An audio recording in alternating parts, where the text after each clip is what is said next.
صبر ایوب۔ حضرت ایوب علیہ السلام اللہ تعالی کے نبی تھے۔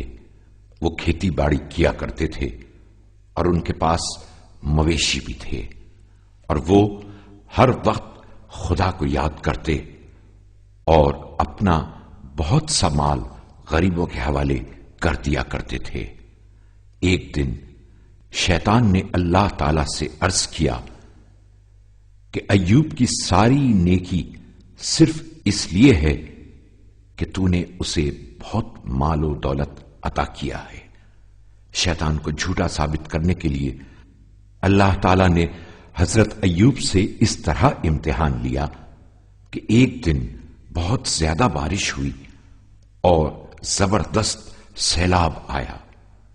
اس سیلاب میں ان کا سارا مال و اسباب بہہ گیا۔ شیطان نے اس موقع سے فائدہ اٹھایا اور فوراً ایک بوڑھے کے روپ میں حضرت ایوب کے پاس پہنچ گیا اور کہنے لگا، تمہارا سارا مال و اسباب سیلاب میں بہہ گیا، اگر خدا کو تم سے محبت ہوتی تو ایسا ہرگز نہیں ہوتا۔ یہ سن کر حضرت ایوب نے فرمایا، وہ دولت مجھے اللہ تعالی ہی نے بطور امانت دی تھی اور اس کے بہہ جانے پر مجھے کوئی افسوس نہیں ہے۔ اس کے بعد حضرت ایوب نے دوبارہ محنت مزدوری شروع کر دی اور اپنی آمدنی سے غریبوں کی مدد کرتے رہے۔ جب شیطان اپنے اس حربے میں ناکام ہو گیا تو اس نے نئی منصوبہ بندی شروع کر دی۔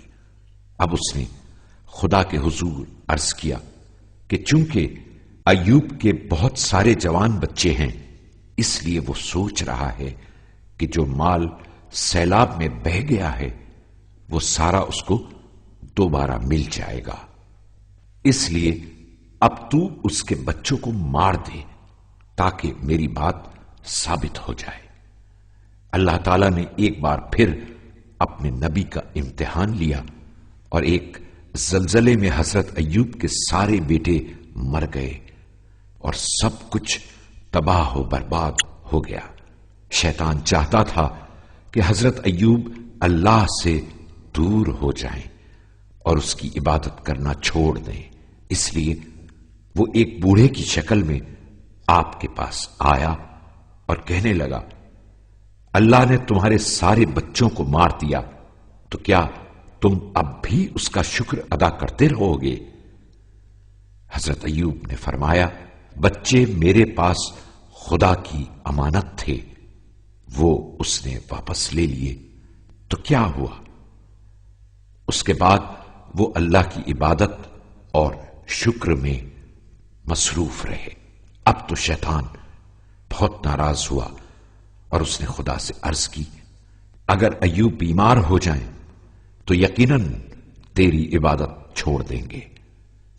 اس طرح امتحان کا اگلا مرحلہ شروع ہوا اور حضرت ایوب ایسی خطرناک بیماری میں مبتلا ہو گئے کہ سب لوگوں نے ان کا ساتھ چھوڑ دیا اور ان کی بیوی سے کہا کہ ان کو شہر سے باہر لے جائیں۔ حضرت ایوب کی زوجہ بہت اچھی اور نیک دل خاتون تھی۔ وہ اپنے شوہر کو شہر سے باہر لے گئیں اور کھانے کا انتظام کرنے کے لیے شہر جانے لگی۔ جب شیطان حضرت ایوب کو ورغلانے میں ناکام ہو گیا تو اس مرتبہ وہ حضرت ایوب کی زوجہ کے پاس پہنچا اور ان کو پرانی آرام دہ زندگی یاد دلائی اور دھوکہ دینے کی کوشش کرنے لگا۔ جب حضرت ایوب نے دیکھا کہ اب شیطان ان کی بیوی کو دھوکہ دینا چاہتا ہے تو انہوں نے اللہ تعالی سے دعا کی، اے پروردگار، سختیوں نے مجھے چاروں طرف سے گھیر لیا ہے اور شیطان مجھے تنگ کر رہا ہے، تو رحمان اور رحیم ہے، اس کی برائی کو مجھ سے دور کر دے۔ جب حضرت ایوب ہر آزمائش میں کامیاب ہو گئے تو اللہ تعالیٰ نے انہیں اپنے پیر زمین پر مارنے کا حکم دیا حضرت ایوب نے اللہ کے حکم کے مطابق عمل کیا تو زمین سے ایک چشمہ پھوٹ نکلا۔ حضرت ایوب یہ دیکھ کر بہت خوش ہوئے، پھر آپ نے اس میں سے تھوڑا سا پانی پیا اور اسی سے غسل کر کے شفایاب ہو گئے۔